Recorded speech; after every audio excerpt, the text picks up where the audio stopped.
Assalamualaikum warahmatullahi wabarakatuh. Good afternoon, Srinita and Mr. Rahani. Today I would like to present the chapter 5, Agency in Language Learning. Here's the contents in the chapter. The first one approaches to understanding agency and also enacting the principle of agency in second language classroom. For the approaches to understanding agency include agency and self-efficacy, agency, rewards and motivation, agency and embodiment, cognition, emotion and agency in socio-political contexts.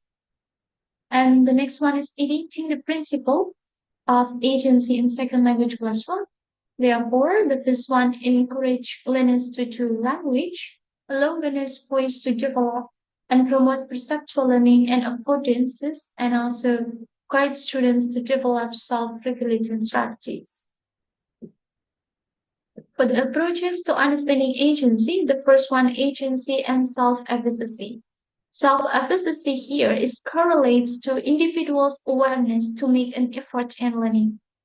And for the agency, it can motivate the learners to make a decision. So in this agency and self-efficacy, it correlates to individuals' awareness to make a decision and make an effort in learning. The second one is agency, rewards, and motivation. Rewards can come from the intrinsic motivation, such as the positive feedback.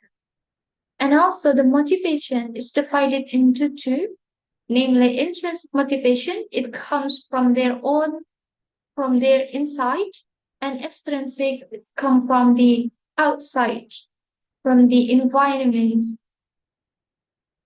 And for this rewards and motivation, in about intrinsic motivation or such as positive feedback, it can sharpen their agency to make a decision.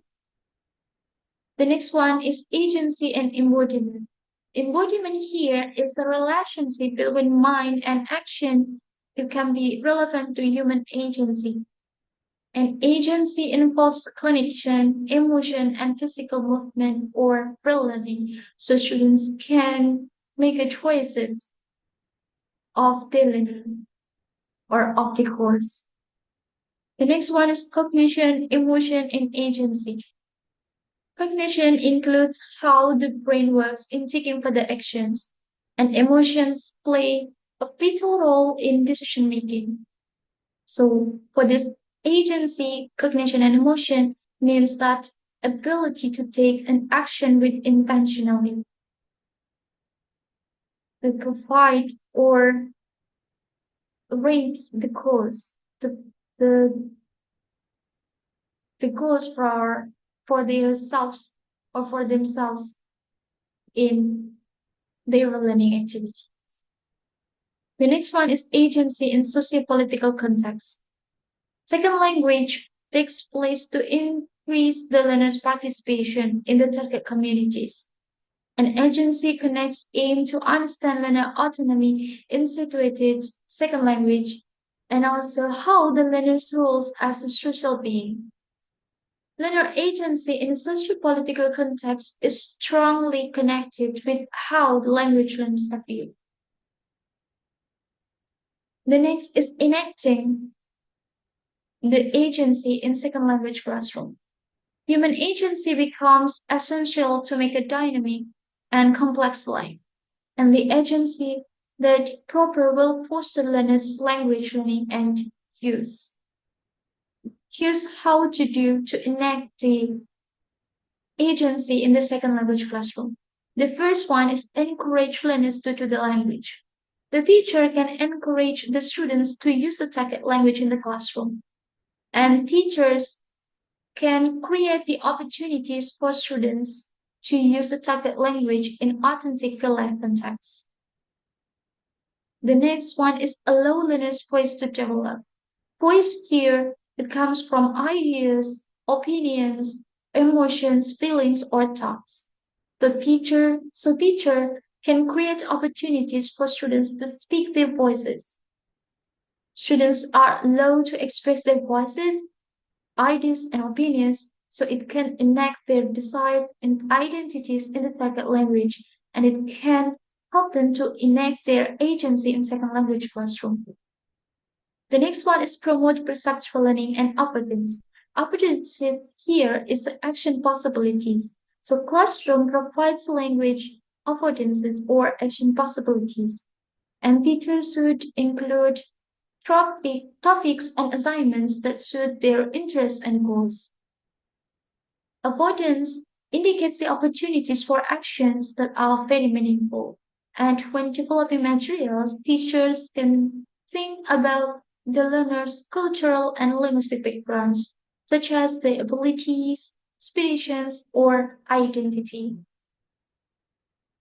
The next one is guide students to develop self-regulating strategies. Self-regulation is tightly connected with the commitment and self-evaluation. So, from a sociocultural perspective, self-regulation is enhanced by the teachers and also the peers' support. It's a crucial to the learner's ability to activate the agency. So here, teacher can guide the students by having them aware of what self-regulated learners or what the characteristic of good language learners. So it can help the students to enact their agency in the second language classroom. Here's the summary guidelines for enacting agency in second language classroom. The first one, encourage learners to do language or to use the language, to use the target language in the classroom. The second one, allow learners' voice to develop. Voice here means emotions, thoughts, opinions. The next one is promote the development of affordances or action possibilities. The next is offer opportunities for perceptuality and also teacher guides students to develop self-regulating strategies and treat students as a person in a context. That's all. Thank you. Wassalamualaikum warahmatullahi wabarakatuh.